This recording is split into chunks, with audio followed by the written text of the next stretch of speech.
reçu samedi soir à l'Hôtel de Ville de Montpellier, en la salle du conseil municipal, le professeur Elie Barnali, professeur émérite à l'université de Tel Aviv, spécialiste de l'histoire de l'Occident moderne, et qui a été ambassadeur d'Israël en France de 2000 à 2002. Il est aujourd'hui directeur du musée de l'Europe à Bruxelles. C'était une soirée effectivement magique avec un homme d'exception. Eh bien, nous embrayons aujourd'hui avec une deuxième rencontre, non moins prestigieuse, avec un autre savant universitaire de renom, spécialiste du Coran, de l'islam, le professeur Mohamed Ali Amir Moïsi, qui est directeur d'études à l'école pratique des hautes études. C'est un habitué des rangs de la salle Pétrarque. C'est un bonheur de l'accueillir à nouveau, c'est un honneur, c'est un plaisir, effectivement. Nous allons l'entendre ce soir, effectivement, autour d'un ouvrage exceptionnel, remarquable et remarqué, le Coran des historiens, qu'il a coécrit, co-dirigé avec Guillaume Dier aux éditions du Cerf. C'est une conférence prévue de longue date, reportée, elle aussi, en raison du Covid confinement, mais nous sommes heureux de pouvoir la programmer ce soir. La fin d'année de l'Institut Maïmonide, sans exagération aucune, effectivement, est assez exceptionnelle. Nous avons reçu Boris Cyrulnik avec l'Université Paul Valéry, Montpellier 3 et la librairie Sourance il y a un mois. Leïla Sebar et Martine Mathieu-Jotte pour l'Algérie, dans le cadre du 60e anniversaire des accords d'Évian, fin avril. Il y a 2 jours, Elie Barnali, ambassadeur d'Israël, homme de paix, de dialogue, qui a été l'un des moteurs des accords, effectivement, pour la paix au Proche-Orient dans les années 90, avec Shlomo Ben-Ami et Shimon Peres. Et aujourd'hui, nous recevons effectivement le professeur Mohamed Ali Amir Moïsi. Nous finirons une saison intéressante avec, effectivement, le 15 juin, Mickaël Darmon, qui a été journaliste à TF1 et France 2, qui fera un bilan sur la situation politique française suite aux dernières élections. Et puis, Georges Bensoussan, historien de la Shoah, viendra présenter son dernier livre. Je voudrais saluer la présence de Charles Guy, président délégué de l'Institut Maïmonide et de Sepharim, de Roger Dorjman, instigateur du hors-série sur les Juifs d'Occitanie, qui va rejoindre les rangs maïmonidiens prochainement. Et puis, je voudrais également saluer le professeur Gérard Dédéian, de l'Université Paul Valéry Montpellier 3, spécialiste des chrétiens d'Orient, Youssef Ourizadeh, d'origine perte, d'origine iranienne comme notre conférencier, qui est président de la communauté juive libérale de Montpellier, et bien d'autres amis, universitaires, chercheurs, hommes de culture, présidents d'associations, et les uns et les autres ne m'en voudront pas de ne point les citer tous. Et effectivement, je commençais très souvent les conférences par excuser Mickaël Delafosse et Carole Delga, et voilà, c'est pas au début, mais c'est avant de donner la parole à notre conférencier. Il m'est agréable d'excuser en ouverture Mickaël Delafosse, maire de la ville de Montpellier, président de la métropole, Carole Delga, président de la région Occitanie, Pyrénées-Méditerranée, remercier Midi Libre, la Gazette de Montpellier et Academ. Voilà, je cède tout de suite le micro, la parole au professeur Mohamed Ali Amir Moïsi.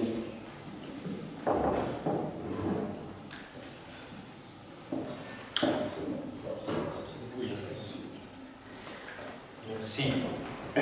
Bonsoir à toutes et à tous. Merci infiniment, cher Mickaël, de m'accueillir encore une fois dans cette belle salle.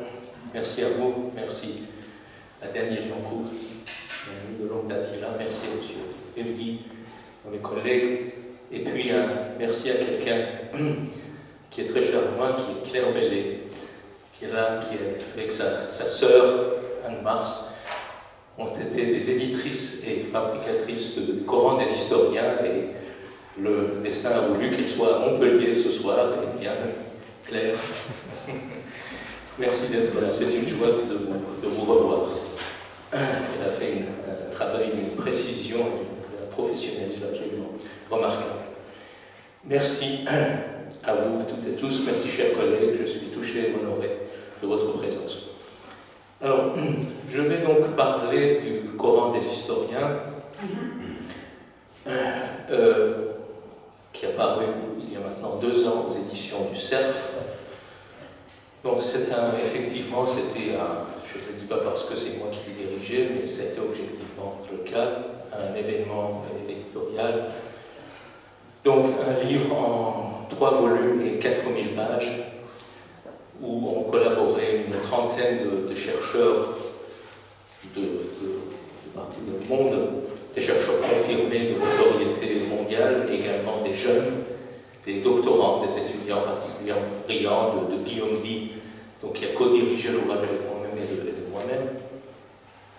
Alors, ce projet est né il y a maintenant 7 ans, lorsque Jean-François Colosimo, donc le directeur des éditions du CERF, qui était déjà mon éditeur, m'a demandé de faire une traduction du Coran.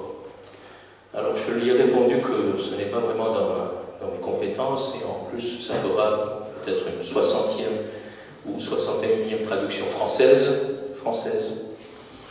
Donc je n'en voyais pas tellement l'utilité. En revanche, je lui ai dit, pour une raison tout à fait égoïste, ce serait bien de faire une synthèse des études scientifiques sur le Coran. Je dis égoïste parce que je m'y perdais moi-même.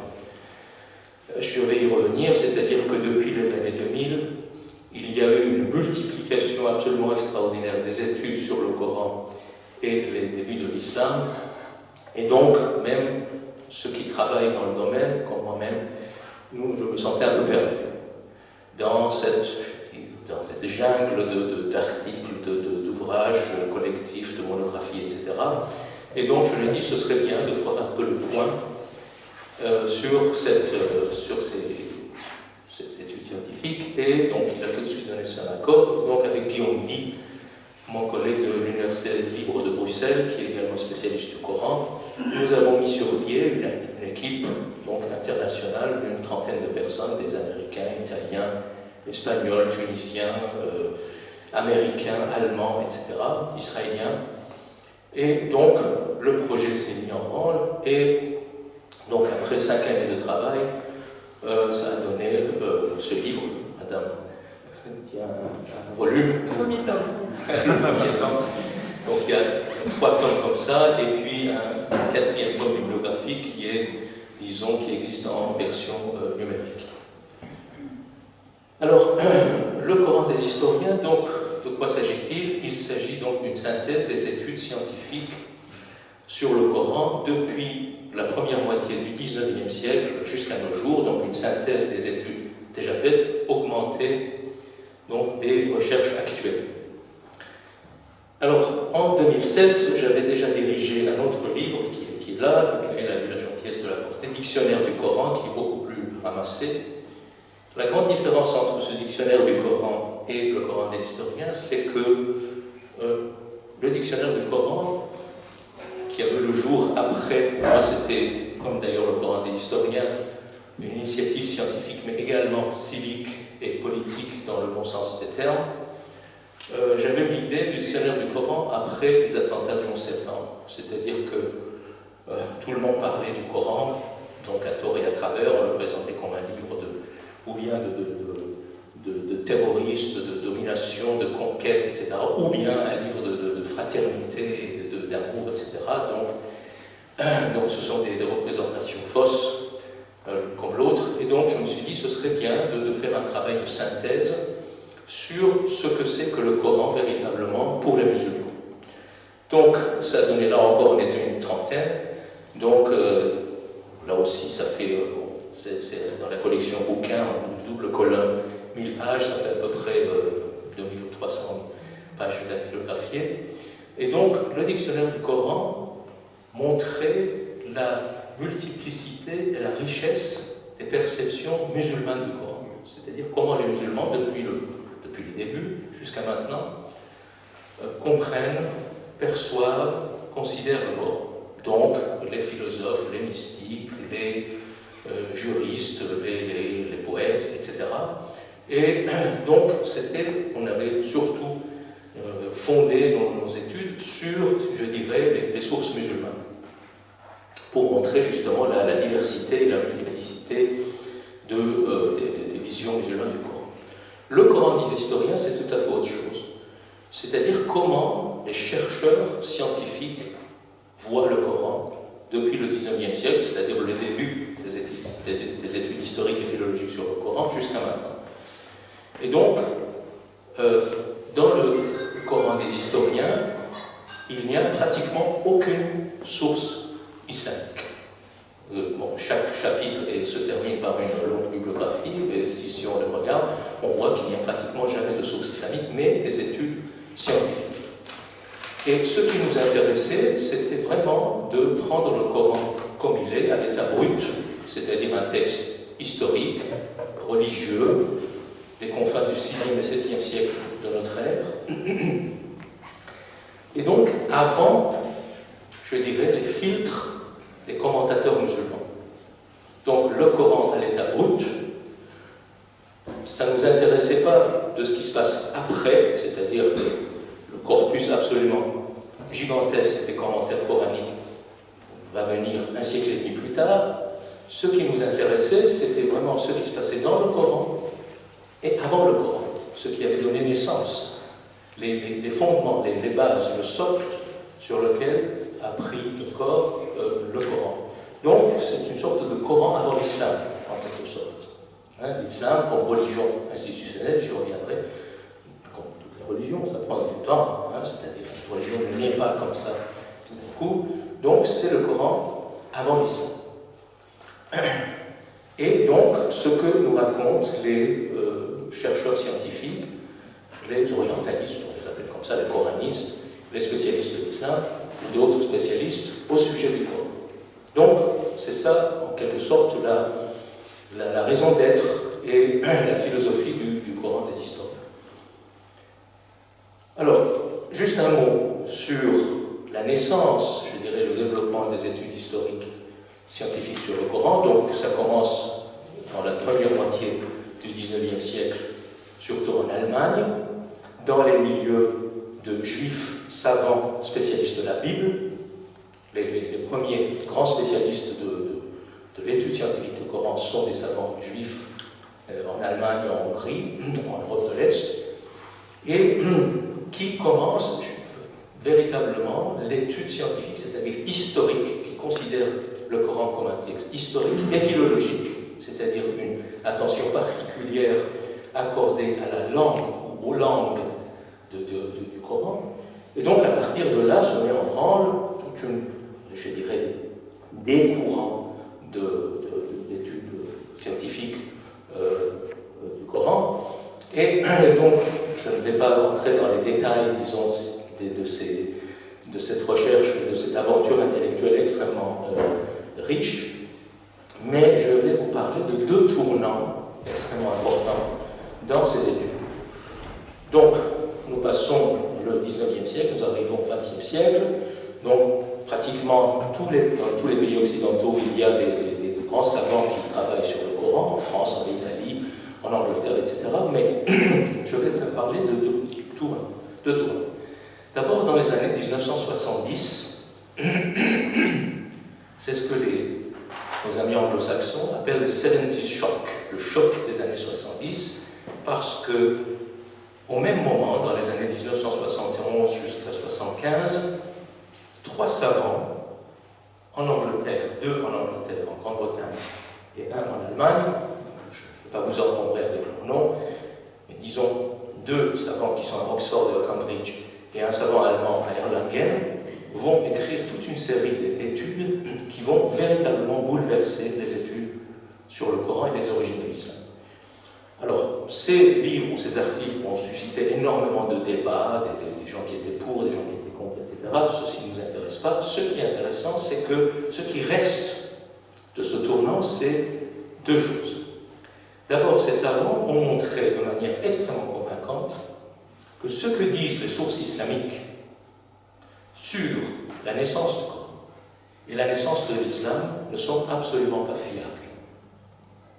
Ce sont des écrits apologétiques, en quelque sorte, qui existent dans toutes les religions, et j'y reviendrai, qui ont été écrits dans des circonstances historiques tout à fait particulières, et qui avaient pour but de reconstruire, en quelque sorte, le passé.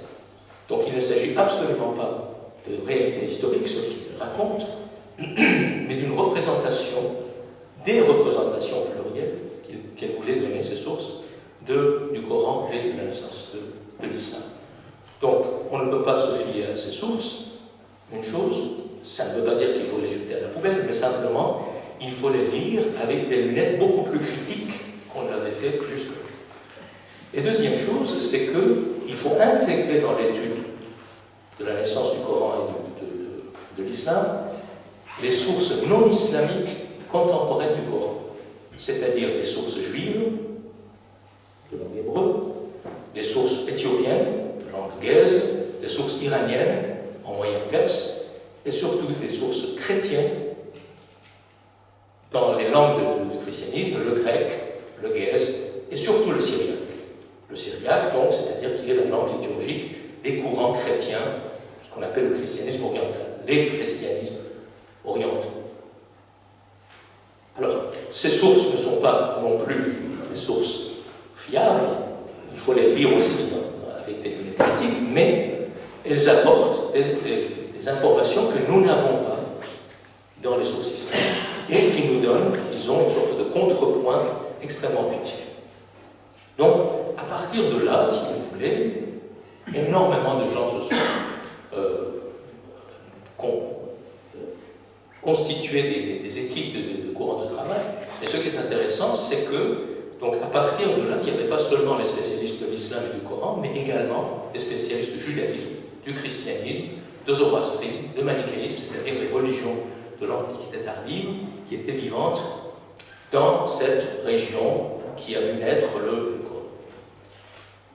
Deuxième tournant, les années 2000, là encore, explosion d'études, d'articles, de monographies, de livres collectifs, etc. Mais deux choses à retenir. D'abord, l'introduction de ce qu'on pourrait appeler l'histoire matérielle, c'est-à-dire l'archéologie, l'épigraphie, la codicologie, etc. C'est-à-dire que depuis les années 90, les fouilles archéologiques ont été autorisées en Arabie, donc il y a eu des équipes d'archéologues qui sont allés sur place, et ça a ouvert des pistes de recherche extrêmement fécondes pour ce qui est le Coran et les débuts de l'islam, et également l'épigraphie, c'est-à-dire ce qui est inscrit sur les rochers, sur les cailloux, etc., les graffitis, etc. Première chose, donc on a intégré ces disciplines scientifiques dans l'étude du Coran. Et deuxième chose, on a découvert surtout le poids des courants chrétiens. Jusque-là, on parlait surtout du poids du judaïsme dans le Coran, ce qui est tout à fait vrai, mais ce qu'on a découvert, c'est que le poids des courants chrétiens sont plus importants parce que dans ces courants chrétiens, surtout de langue syriaque, à cette époque-là, le judaïsme est encore très vivant, surtout sur le plan juridique. C'est-à-dire que, en quelque sorte, les données juives du Coran sont peut-être passées par le filtre des courants chrétiens qui sont encore très judaïsés. Donc, là, c'était les deux révolutions, entre guillemets, qui sont arrivées après les années 2000. Donc, à partir des années, comme je vous l'ai dit au début, il y a une explosion, véritable explosion dans les différents pays occidentaux, surtout, donc dans les universités, dans les instituts de recherche, etc. Et donc, une explosion d'études scientifiques sur le Coran dans des courants, dans des écoles différentes où collaborent ensemble, donc bien sûr les spécialistes de l'islam, du Coran, les arabisants, mais également les judaïsants, les christianisants, les spécialistes du manichéisme, les archéologues, les épigraphes, etc.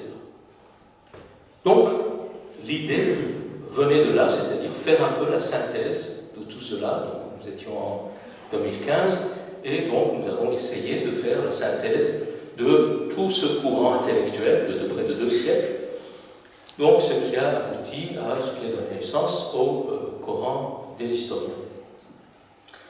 Alors, un mot sur le contenu du livre. Donc, le livre est constitué de 3 volumes. Le volume 1, c'est une introduction, quand même assez longue, de plus de 1000 pages, sur, disons, le contexte qui a vu naître le Coran, c'est-à-dire ce qui se passe, pas seulement en Arabie, bien sûr, mais tout ce qui se passe autour aussi, dans cette immense région que nous appelons maintenant le Proche et le Moyen-Orient. Donc, le contexte de l'Arabie, surtout ce que nous racontent les découvertes archéologiques et épigraphiques, mais également tout autour de l'Arabie. Qu'est-ce qui se passe chez les Byzantins au nord, chez les Iraniens, Sassanide, qu'est-ce qui se passe au sud, au Yémen, qu'est-ce qui se passe en Éthiopie, sont des cultures extrêmement importantes qui ont une influence extrêmement puissante dans la genèse du Coran. Donc ce qui se passe dans ces cultures-là, qui sont les Juifs qui vivent à ce moment-là, les courants du judaïsme de l'époque, qui sont les chrétiens, les manichéens, le manichéisme est une religion extrêmement importante à cette époque-là, les zoroastriens, quelle est la situation juridique, le droit extrêmement important à cette époque-là, 6e, 7e siècle, dans cette région-là. Et puis nous avançons dans le temps, nous arrivons à la naissance du Coran, donc les manuscrits les plus anciens que nous avons, l'élaboration, la rédaction du Coran, sa canonisation, etc., etc. Donc ça, c'est le premier volume. Le deuxième volume comprend 2 tomes, donc 2.1, 2A et 2B. Et là, c'est véritablement une première mondiale parce que le volume 2 est un commentaire continu du Coran, pratiquement verset par verset, donc des 114 chapitres du Coran et de la totalité du Coran, mais selon le point de vue historique et philologique. Ça, c'est une première, c'est-à-dire on n'avait jamais eu un commentaire continu, selon ces points de vue-là, de la totalité du Coran, et je suis particulièrement heureux et fier que ça a été fait en français et en France. Et donc là, si vous voulez, donc, comme je vous l'ai dit, nous ne regardons pas ce que disent les musulmans plus tard sur le Coran, ça ne nous intéresse pas, mais ce que raconte le Coran et ce qu'on trouve dans le Coran, mais qui vient d'avant le Coran. C'est-à-dire les textes juifs, chrétiens, manichéens, judo-chrétiens, etc., qui ont laissé des traces extrêmement puissantes dans le Coran, et nous avons trouvé que nous avons parfois pratiquement des traductions arabes dans le Coran, des textes déjà existants, des sortes de paraphrases, n'est-ce pas, en arabe, des textes qui étaient en hébreu, en syriaque, en gaze, etc. Donc, si vous voulez, c'est cela que j'appelle le Coran d'avant l'islam, ou le Coran à l'état brut, en quelque sorte, donc ce que nous raconte ce texte qui est extrêmement important. Alors, je vais vous dire un mot, alors quels sont les résultats auxquels on est arrivé, les conclusions, beaucoup de choses. Mais également, il reste encore beaucoup de zones d'ombre, de points d'interrogation, c'est le jeu de la recherche. C'est un domaine qui est en devenir, mais je crois que nous avons quand même trouvé pas mal de choses. Alors, je vais vous parler peut-être d'un résultat qui est important, mais qui entraîne d'autres résultats et d'autres pistes de recherche qui sont importantes. Et je vais vous parler de ce résultat sous forme d'un syllogisme, puisque le temps est court et que je ne vais pas vous ennuyer. Un syllogisme. Le premier terme de mon syllogisme, Mahomet est venu annoncer la fin du monde. La dimension eschatologique et apocalyptique du Coran est extrêmement lourde. Extrêmement lourde. C'est-à-dire que l'annonce de la fin imminente, c'est important, ne figure pas dans une sourate, un chapitre ou quelques versets, mais des dizaines de chapitres du Coran sont des chapitres apocalyptiques et des centaines de versets du Coran sont des versets apocalyptiques. Donc, c'est une dimension extrêmement présente et surtout, dans à 2 ou 3 exceptions près, dans les 35 dernières sourates du Coran, qui sont les sourates courtes, très courtes, parfois de 3 ou 4 lignes, qui sont des sourates archaïques. Pour certains spécialistes, c'est la seule partie véritablement authentique du Coran, c'est-à-dire remontant au prophète. Ça représente à peu près 1/10 du Coran. Et qui sont d'une grande beauté, et qui disent en gros, c'est la fin du monde. La fin du monde est imminente, la colère de Dieu va tomber, et donc ces sourates invitent les gens à la bonté, à la prière, au jeûne, à l'aumône, au repentir, pour que pour que ces gens-là soient épargnés de la colère de Dieu qui tombe.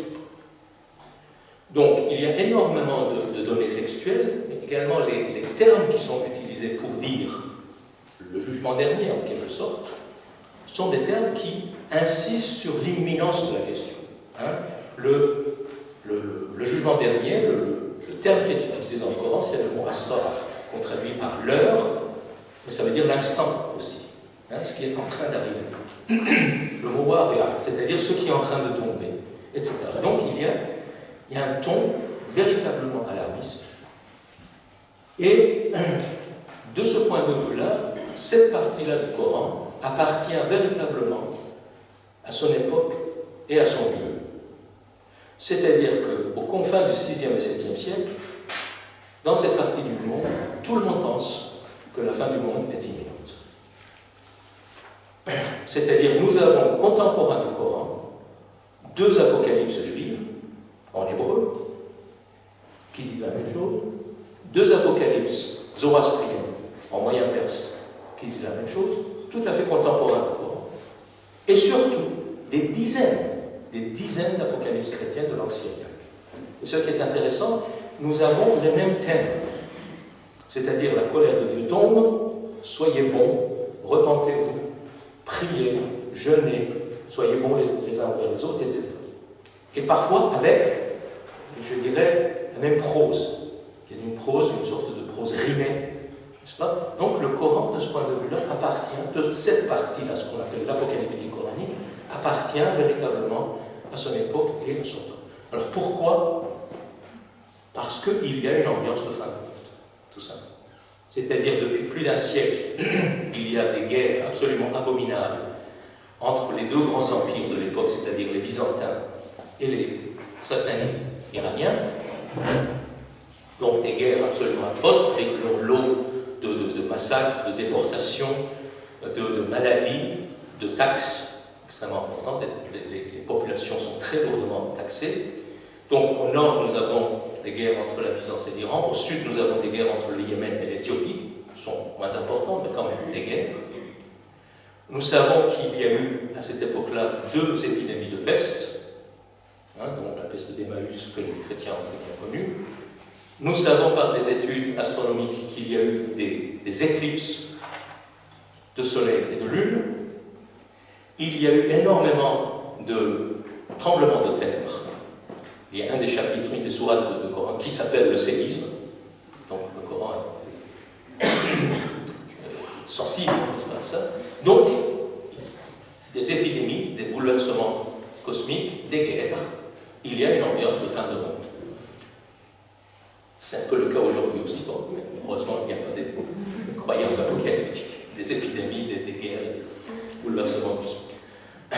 Donc, premier terme de mon syllogisme, l'annonce de la fin imminente du monde.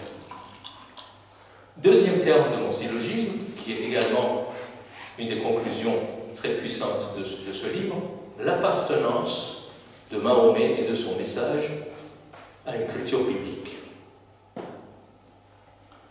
C'est-à-dire que, si vous voulez, contrairement à ce que disent les sources islamiques, là aussi ça fait partie du fait qu'elles ne sont pas fiables, l'Arabie n'est pas une terre de ténèbres et d'ignorance, d'idolâtrie, de paganisme. N'est-ce pas? C'est ce que nous racontent les sources islamiques sur l'Arabie. Donc à ce moment-là, l'Arabie pré-islamique est appelée par le terme d'ignorance, n'est-ce pas, dans les sources islamiques. Donc, mais ça, si vous voulez, c'est de l'apologétique. Ça existe dans toutes les religions. Avant nous, il n'y avait rien. Après nous, il y a tout. Bon. Mais, si vous voulez, aussi bien les données archéologiques et épigraphiques le montrent, mais la preuve la plus évidente, c'est le Coran lui-même. C'est-à-dire qu'à côté de quelques versets sur les idoles de l'Arabie pré-islamique, sur 2 prophètes proprement arabes, ou de Saleh, chaque page du Coran est remplie de figures et de thèmes bibliques. Remplie. C'est-à-dire qu'il y a des milliers d'allusions aux figures bibliques, c'est-à-dire aussi bien de la Bible juive que de la Bible chrétienne. chrétienne, ça va d'Adam et d'Ève jusqu'à Jésus, Zacharie et Marie, en passant par Noé, par Abraham, par Moïse, Salomon, David, Jonas, Job, etc. Des milliers de références. Les thèmes bibliques sont extrêmement présents. La profession de foi coranique est quelque chose de très simple. Le monothéisme, l'unicité divine. Le prophétisme, c'est-à-dire de temps en temps Dieu envoie son message à quelqu'un qui la transmet à sa communauté, le prophétisme. Et le jugement dernier, c'est-à-dire les hommes seront jugés selon leurs actes, donc ils seront récompensés ou châtiés selon leurs actes. Donc monothéisme, prophétisme, jugement dernier, ce sont des thèmes bibliques. Tout juif, tout chrétien, je dirais même tout manichéen, se reconnaît dans ces thèmes. Et chose également extrêmement importante, les données bibliques du Coran sont allusives. Allusives. C'est-à-dire, si vous voulez apprendre l'histoire d'Abraham ou l'histoire de Moïse par le Coran, vous n'apprendrez rien du tout. Vous avez des épisodes, des extraits de la vie d'Abraham, de la vie de Moïse, de la vie de Jésus. Et le Coran, en quelque sorte, commente ces épisodes-là. Donc, si ces données sont allusives, c'est-à-dire que l'auditoire connaît cette histoire. Sinon, c'est complètement incompréhensible. Et des données compliquées. Jésus est appelé dans le Coran le Verbe de Dieu. Carrément.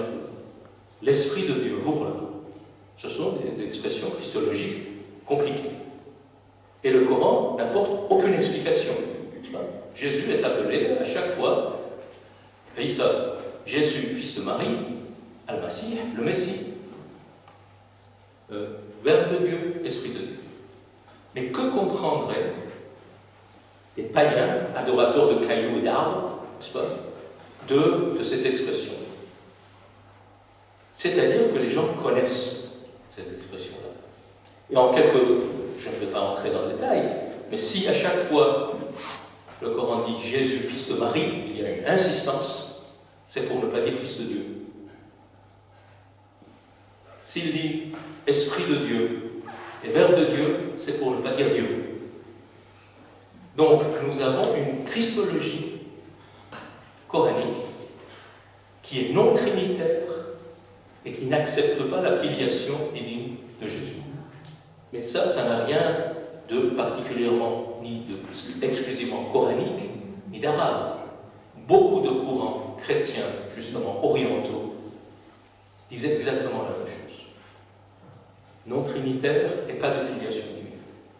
Ce sont effectivement des courants chrétiens qui étaient considérés comme hérétiques par la grande église catholique de Constantinople, chez les Byzantins, et qui étaient chassés justement en Iran. Donc, nous avons une christologie qui est en quelque sorte une christologie non nicéenne, non trinitaire dans le Coran. Mais ça veut dire que ces gens-là connaissaient ces controverses christologiques et le Coran prend part, en quelque sorte, à sa manière, à ces controverses christologiques. Donc, appartenance à la tradition biblique, et puis il y a le vocabulaire. Il y a dans le Coran une terminologie qui n'est pas arabe. On considère que c'est de l'arabe parce que ces termes-là, ces expressions-là, font leur entrée dans la langue arabe à partir du Coran. Mais ce n'était pas le cas avant le Coran. Le mot Coran, Coran, voilà, ce n'est pas de l'arabe. Ça vient de Qur'an syriaque, c'est-à-dire livre de prière. Mais c'est le Coran qui fait que le mot Coran entre dans la langue arabe. Mais ce n'est pas de l'arabe. C'est-à-dire dictionnaire. Le mot surat, n'est-ce pas, c'est-à-dire chapitre du Coran, n'est pas c'est du syriaque. Ça veut dire justement chapitre, un livre de prière. Le mot ayah, c'est-à-dire verset, ce n'est pas de l'arabe, c'est du syriaque. Le mot hajj, grand pèlerinage à la Mecque. Omra, petit pèlerinage à la Mecque. Ce ne sont pas des mots arabes, ça vient de l'hébreu. Et je peux multiplier les exemples. C'est-à-dire qu'il y a énormément de mots religieux, de termes religieux, que l'on trouve dans le Coran, qui viennent de l'hébreu, du syriaque, du guèze, c'est-à-dire les langues liturgiques des juifs et des chrétiens de l'époque. Donc, appartenance à une tradition biblique, laquelle on ne sait pas très bien. À quel courant appartenait véritablement Mahomet? Il appartenait à un courant chrétien, on ne le sait pas, nestorien, arianiste, montaniste, monarchianiste, on ne le sait pas. Un courant juif, on ne le sait pas très bien, rabbinique, autre, judo-chrétien. Le courant, la thèse judo-chrétienne prend de plus en plus consistance. Qu'est-ce que ça veut dire judo-chrétien? C'est-à-dire des juifs qui ont gardé leur croyance et leur pratique, un monothéisme très radical, la célébration du Shabbat, la circoncision, l'interdiction de la consommation du porc, donc des juifs, mais qui considèrent Jésus comme étant le Christ. C'est ça les judo-chrétiens. Donc des juifs, mais qui disent que Jésus est le Messie. Donc, ce sont des gens qui sont considérés comme hérétiques, aussi bien par les juifs orthodoxes, parce qu'ils acceptent Jésus, que par les chrétiens orthodoxes, parce qu'ils sont juifs. Mais on trouve exactement cela dans le Coran. On trouve tout cela dans le Coran. Donc, est-ce qu'on a affaire à ce qu'on a appelé les Ébionites ou les Nazaréens? Peut-être la raison pour laquelle les chrétiens dans le Coran sont appelés des Nasrani. Pourquoi des Nasrani? D'où vient ce mot? Normalement, à l'époque, on appelait les chrétiens les Massilions, les gens du Messie, ou les Salibions, les gens de la croix. Les Nasrani, c'est peut-être la forme arabisée des Nazaréens. Nazaréens, c'est-à-dire des judo-chrétiens, dans le sens que j'ai dit. Donc, annonce de la fin du monde, appartenance à la tradition biblique. Lorsque vous avez ces deux termes-là, la conclusion du syllogisme va de soi, c'est l'annonce de la venue du Messie. À cette époque, et à cet endroit-là, on ne peut pas appartenir à la tradition biblique et annoncer la fin du monde sans annoncer la venue du Sauveur. Or, le Coran ne l'annonce pas. Pour pas mal de spécialistes, le premier Coran l'annonçait, mais après ça a été supprimé, ça a été censuré. Parce que de ce point de vue-là, il y a une contradiction flagrante entre le Coran et la deuxième source scripturaire de l'islam, c'est-à-dire les traditions prophétiques, le hadith. Le hadith, surtout dans ses couches anciennes, parle énormément de la venue du Sauveur. C'est-à-dire parle, comme le Coran, des choses chrétiennes, judo-chrétiennes, parle de la fin du monde et parle de la venue du Sauveur. Et ce Sauveur, c'est Jésus. Et de ce point de vue-là, le hadith concorde avec le Coran, puisque la seule personne appelée par le Coran le Messie, c'est Jésus. Comme je l'ai dit, à chaque fois que Jésus est nommé, Jésus, fils de Marie, Al-Masih, le Messie. Après, j'y reviendrai rapidement, si vous voulez, les choses évoluent, et l'islam s'arabise en quelque sorte, y compris la figure du Sauveur, n'est-ce pas? C'est-à-dire plus tard, dans les traditions prophétiques, ce n'est plus Jésus qui est le Sauveur, mais il est le compagnon du Sauveur. Le compagnon sera un descendant de Mahomet. Mais ça, c'est une autre histoire.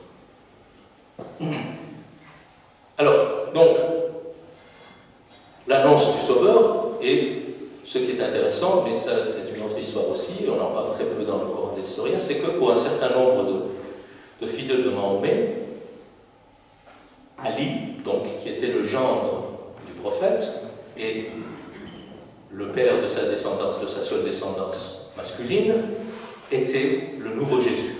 Nous avons des textes où Ali est présenté comme étant la nouvelle manifestation de Jésus.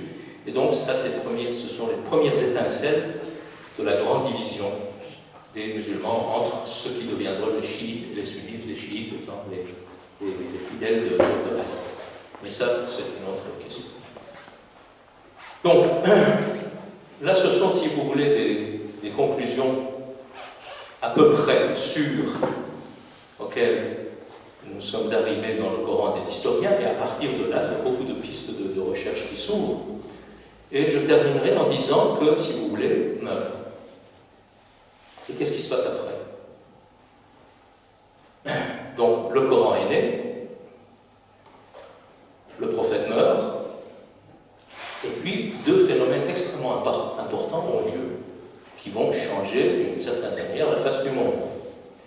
D'abord, les guerres civiles entre les musulmans, l'islam né dans la violence fratricide. Pratiquement tous les grands personnages de l'islam sont morts de mort violente, tués par d'autres musulmans. Et ces guerres civiles vont durer près de 3 siècles. 3 siècles. Donc ça commence dès la mort du prophète, 3 siècles. Et puis un autre événement extrêmement important, les grandes conquêtes et la naissance de l'Empire arabe.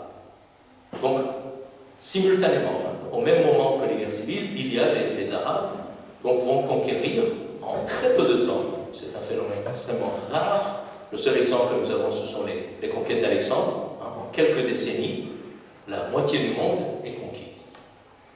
Et donc, les Arabes, en 30 ans, 30-40 ans après la mort du prophète, l'Empire arabe va à peu près, je dirais, de la Libye jusqu'en Chine. Et donc, un empire est né, et on change de monde. Les historiens disent on change de paradigme. Ce n'est plus le même monde. Et le problème, c'est que le monde ne prend pas fin. C'est ça qui pose problème. Ça avait déjà posé problème aux chrétiens. Je vous rappelle que la dimension apocalyptique est extrêmement forte aussi dans le message évangélique. Très fort. Et là aussi, il y a une sorte d'imminence, une mise en garde de la fin du monde qui arrive, et puis le monde n'a pas pris fin. Et donc on a essayé vraiment de trouver d'autres explications pour ces données apocalyptiques. Donc c'est la même chose pour l'islam, mais la chose est rendue encore plus compliquée par ces guerres civiles, par les conquêtes et par l'Empire. Et c'est à ce moment-là, exactement, nous sommes donc dans le premier siècle de l'islam, premier siècle de l'Égypte, les guerres civiles, les conquêtes, la naissance de l'Empire, c'est à ce moment-là que le Coran est élaboré. Et donc, bien sûr, nous avons, le Coran n'est pas, c'est-à-dire, on a toujours cru que bon, les gens s'étripaient du matin au soir, et le matin ils se mettaient à leur bureau, jusqu'à dire, bon, on va copier le Coran. Non. Bien sûr, il y a une articulation entre l'élaboration du Coran, ces guerres civiles, les conquêtes et l'Empire. Et, bien sûr, nous allons changer, je ne vais pas vous fatiguer. Ce qui est important, c'est que dans les années 80 de l'Hégire, arrive l'Empire est à peu près consolidé. Un personnage extrêmement important, c'est le 5e calife omeyyade, donc après les 4 califes qui ont succédé au prophète, on appelle les bien guidés, la première dynastie de l'islam, le califat omeyyade. Le 5e calife omeyyade, nous sommes dans les années 80-90 de l'Hégire, donc vers 700 de notre ère. Un calife qui s'appelle Abdelmalek, c'est facile à retenir, c'est comme le rappeur. Donc, que l'on considère comme le véritable fondateur de l'islam, en tant que la religion institutionnelle de l'Empire. Donc, c'est lui qui va probablement donner à cette religion le nom de l'islam, ce qui n'était pas le cas. Les fidèles du prophète ne s'appelaient pas les musulmans, les musulmans, mais les croyants, ou les émigrants. C'était les deux mots qui sont utilisés dans le... C'est lui qui va donner ce nom à cette religion-là. C'est lui qui est extrêmement important, qui va déclarer que la langue de l'Empire est l'arabe, ce qui n'était pas le cas jusque-là, c'est-à-dire les terres byzantines, la langue était le grec, les terres iraniennes, la langue était le moyen perse. Non, l'administration doit avoir l'arabe comme langue. Donc c'est lui qui officialise l'arabe comme langue de l'Empire. C'est lui qui unifie l'Empire, à peu près, qui unifie les poids et les mesures, les langues, les lois concernant les peuples conquis, très important, le statut des Juifs, le statut des chrétiens, des zoroastriens, etc. Et c'est lui qui publie, pour la première fois si vous voulez, c'est-à-dire qui rend public la version officielle du Coran. La version que nous connaissons. Mais il y avait d'autres versions qui avaient cours et qui auront cours pendant plusieurs siècles. C'est-à-dire cette version que nous connaissons maintenant, qui est le Coran officiel, le Coran connu de tous, était une des versions parmi les 5 ou 6, les sources nous parlent de 5 ou 6 recensions coraniques différentes, qui ont cours, qui circulaient sur les terres d'islam pendant 3 siècles. Donc, ces Corans-là charrient tous ces problèmes. La dimension apocalyptique, le statut des peuples conquis, de ce que le Coran appelle les gens du libre, la violence, et qui en même temps, on trouve beaucoup de tolérance, c'est-à-dire que le Coran est né dans cette ambiance extrêmement troublée, et donc contient énormément de contradictions. Merci beaucoup.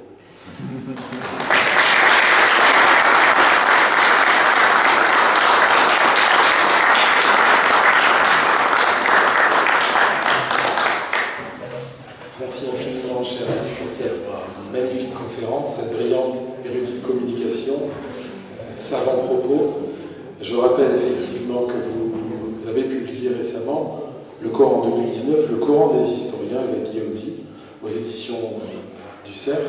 Je rappelle que vous êtes professeur des universités, directeur d'études de l'école pratique des études à l'EPHE, directeur adjoint du laboratoire d'études sur les monothéismes, CNRS, EPHE, l'UMR 85-84, éminent spécialiste de l'islam, chercheur à l'Institute of Ismaili Studies de Londres. Vous avez publié La religion discrète, croyances et pratiques spirituelles dans l'islam chiite aux éditions Vrin de 2006, le guide divin dans le chiisme originel chez Verdi en 2007, le dictionnaire du Coran, qu'on a brillamment présenté tout à l'heure, direction chez Robert Laffont à la collection Bouquins 2007. Voilà, on va donner la parole au public, qui aura vraisemblablement à cœur d'interroger notre ami, notre savant. Monsieur Epi. D'abord, merci beaucoup pour cette conférence. Vraiment, c'est du très haut niveau.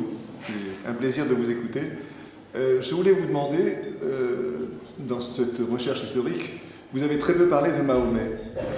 Est-ce qu'on peut dire, sur le plan historique, ce qu'a été son rôle et comment il s'inscrit dans cette perpétuation de l'islam?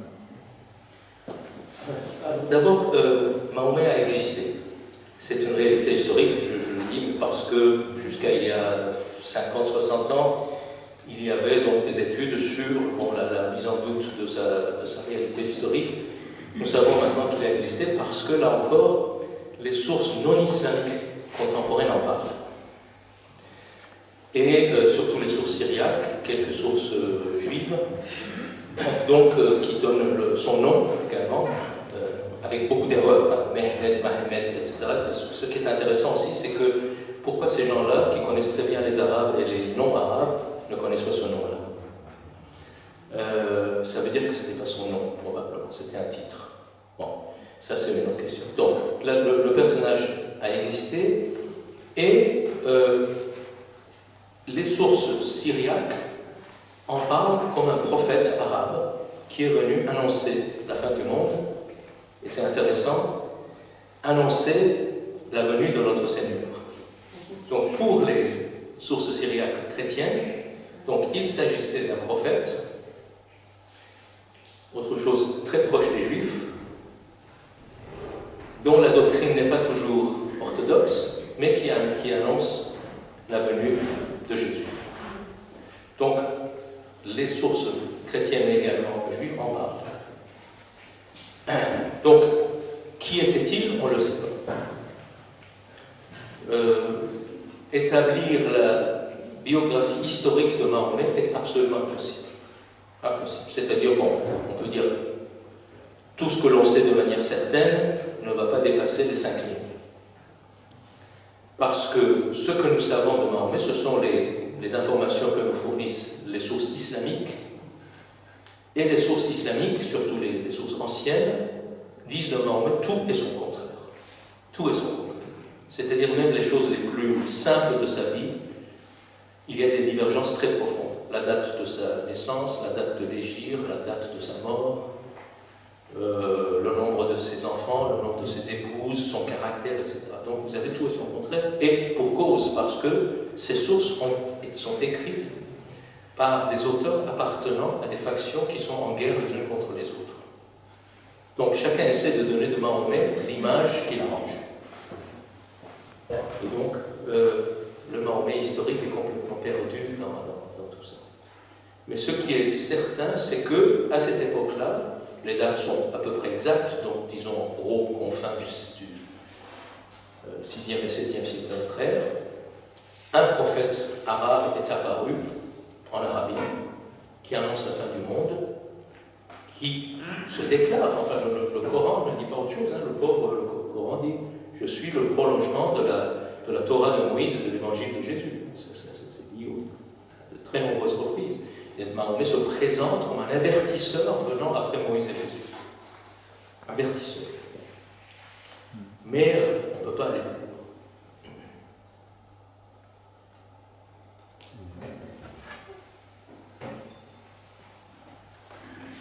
Merci Ali. Y a-t-il d'autres questions, interventions? J'avais une question. C'était pour savoir, donc merci beaucoup d'abord pour la conférence qui était effectivement d'une clarté et d'une richesse incomparable, et surtout pour l'ouvrage lui-même, donc on mesure le travail que ça a donné quand on le lit. Et je voulais simplement poser une question. Est-ce qu'il y aura des enrichissements qui seront assez rapides dans le temps? Est-ce qu'ils seront éventuellement accessibles par des sites internet? Parce que l'on voit qu'il y a des choses qui apparaissent tout le temps. Comme vous disiez tout à l'heure, les études sont très riches. Et une de ces études intéressantes, ce serait sur la question du calendrier, dont on est à peu près sûr maintenant, ça vous direz peut-être autre chose, que ce n'est pas Mohamed lui-même qui a changé le calendrier, que ça a été fait postérieurement.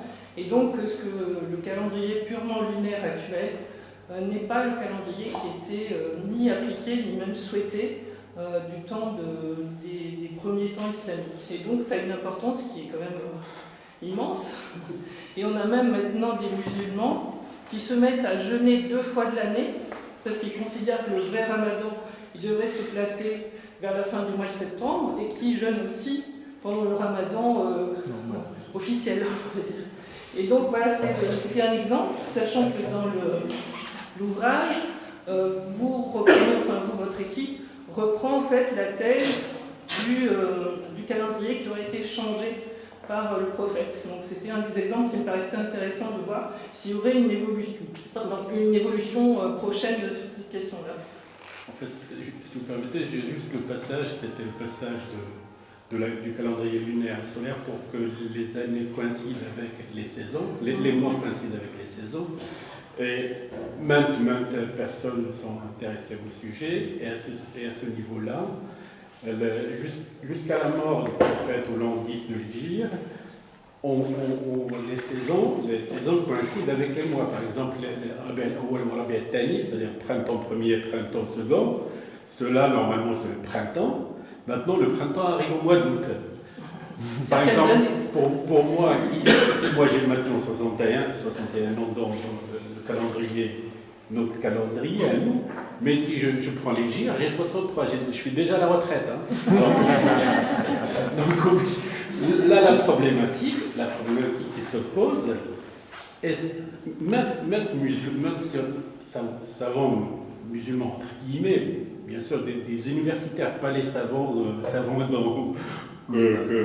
qui sont théologiens. Quoi. Donc ils sont pour l'idée de revoir cette situation, et ça pose vraiment problème même pour l'Ashhur al-Hurum, c'est-à-dire les mois où on interdit la chasse. Maintenant, ils tombent au mois de, par exemple, ce début, normalement, au début de l'année jusqu'au début du printemps, la chasse est interdite dans le calendrier ancien. Maintenant, ils tombent pendant le mois d'été, pendant le mois de... C'est interdit de chasser, tout ça. Donc, c'est pas logique, il n'y a pas de logique scientifique de cette situation. Et ce que j'ai constaté quand vous êtes attaqué à la phrase, à la sourate de Tauba, vous avez dit que cette situation, dans une de vos... où il y a seulement... il n'est pas sa place, mais j'aurais aimé qu'on détaille, la personne qui a fait l'article, détaille cette situation qui est vraiment ambiguë, exactement comme la naissance du Christ chez les chrétiens. On ne sait pas est-ce que c'est le 25, là on est en retard de 5 jours ou de 10 jours, mais ça pose problème. Arriver à ce niveau-là scientifique et de savoir, on parle dans un milieu qui est universitaire, on peut se permettre quand même de poser une point d'interrogation sur la chose. Non, on pose pas mal de points d'interrogation, mais vous savez, la logique et les religions, ça fait... Oui. Parce que nous avons deux visions du monde différentes, hein. Ce n'est pas la vision du monde logique. La question du calendrier est très très complexe. C'est-à-dire que si vous voulez, on a des bribes de données sur le calendrier solaire ou lunaire solaire au temps du prophète, qui était le calendrier des Juifs, de Médine, très probablement. Mais en même temps, si vous voulez, ce ne sont pas je ne pense pas que ce soit les savants, les philologues ou les historiens qui puissent changer des données traditionnelles de ce genre-là. N'est-ce pas? Ce sont des traditions ont leur propre histoire, ont leur propre vie, sont millénaires, etc. C'est-à-dire même le plus grand savant, s'il vient dire oui, ce n'est pas logique, qu'est-ce que ça veut dire un printemps qui arrive au mois de décembre? Bon, ça ne convainc pas les croyants. Donc là, ce qui est important, ce que l'on sait, et on en parle dans le Coran des historiens, dans le premier volume, mais aussi dans les commentaires, c'est que effectivement, le passage aux années lunaires, donc ça arrive probablement après le prophète. Et le début de l'hégire, c'est-à-dire de considérer que l'hégire est le début du calendrier musulman, déjà les musulmans disent que ça arrive sous le califat de Omar. Donc, le deuxième calife après le prophète, selon l'historien, ça arrive même plus tard. Donc, pourquoi? Parce que là aussi, ça fait partie très probablement, là, il faut aller jusqu'à peut-être Abdel Malek. En gros, quelle est la logique d'Abdel Malek? C'est la logique d'un empereur, de l'empire. Il dit ici, on veut que les peuples conquis prennent au sérieux cet empire. Il faut que cet empire ait sa propre langue, sa propre religion qui s'appelle l'islam, son propre livre qui s'appelle le Coran. Cette religion doit être supérieure aux religions des peuples conquis, c'est-à-dire le christianisme, qui est bien sûr pratiquement majoritaire partout, et au judaïsme, au zoroastrisme, etc. Et donc, il doit avoir aussi son propre calendrier. Bien. Donc, il reprend les mêmes données que les empires qui existent autour de lui, parce que ça se passe comme ça chez les Iraniens sassanides et chez les Byzantins. Ils ont leur propre religion, leur propre calendrier, leur propre fête, leur propre livre, etc. Donc, nous sommes dans la logique de l'empire. Et cette logique n'est pas la logique mathématique, comme vous dites. Et comme, effectivement, probablement, les calendriers des peuples conquis sont pratiquement tous des calendriers solaires, on opte pour le calendrier lunaire, pour être différent. C'est une sorte de surenchère, si vous voulez. Ce n'est pas une première, c'est toujours comme ça. Donc, ce que je peux vous dire, c'est que ce n'est pas du registre de la recherche scientifique que de changer ces choses-là. C'est-à-dire, même si on prouve de manière absolument irréfutable les choses, ça ne veut pas dire que les traditions vont changer. Peut-être peu à peu, par la force des choses. Je vous donne un exemple concret, c'est que, par exemple, dans les Émirats Arabes Unis, qui ne sont pas des pays, mais des centres commerciaux, si vous voulez, mais qui sont des centres aussi de finance, ils se sont rendus compte que avoir le vendredi comme jour de congé, ça va pas. Parce que ça les décale par rapport à l'Occident. Donc ils ont laissé le vendredi, maintenant le jour de congé dans les Émirats Arabes Unis, c'est dimanche. Donc c'est ce genre de logique qui peut changer les choses, ce ne sont pas les savants. Les savants peuvent introduire en quelque sorte des brèches, je dirais, dans cette écorce extrêmement forte des croyances. mais ils ne peuvent pas aller plus loin. C'est juste pour le titre, le Coran historique, et donc l'histoire, elle aime bien les dates. Et c'est très important pour un historien de parler de dates. Et on parle de dates dans les 3 volumes, et c'est ma référence, moi, j'ai lu tout le temps quand j'ai un petit moment pour discuter sur des choses. Mais parlons de la date de l'Hégire et comment il est passé de... Parce qu'on n'est pas sûr, tout simplement. Il n'y a pas de certitude. Il y a des certitudes de point de vue théologique, de point de vue ce qu'on appelle le hadith. Il y a la guerre de Badr, et il y a eu des citations, ils ont fait des coïncidences. On a calculé que le changement, le passage, c'était après le prophète, c'est-à-dire après le décès du prophète, c'est-à-dire en l'an 10, à partir du 15e siècle, c'est à partir de Omar ibn Khattab. Les calculs faits scientifiquement, c'est des universitaires de Tunisie. C'est le 15e et non pas le 10e. C'est un universitaire qui est éminent, chercheur, diplômé. Et malgré ça, les gens, ils sont obtus sur ça. Les traditions ont leur propre durée de vie. C'est leur propre loi. Dernière question, intervention. Oui. Youssef, évidemment. Non, mais merci beaucoup, monsieur Moïsi, de votre magnifique conférence. Alors, c'est tellement riche qu'on a envie de poser des questions et puis en apprendre encore plus. Vous avez donc parlé, mais je sais qu'on n'a pas beaucoup de temps pour parler de tout, mais j'aurais aimé que vous parliez peut-être un petit peu de prophète Ali aussi. Bon, vous avez évoqué juste un mot, et puis à la suite de là, évidemment, ça découle le chiisme, qui est beaucoup plus proche du judaïsme, malgré tout ce qu'on peut dire, qu'ils ont emprunté plus que d'autres, plus que les sunnites, tout ce qui est de judaïsme, à tous les points de vue. Je pense que vous pouvez peut-être un petit peu.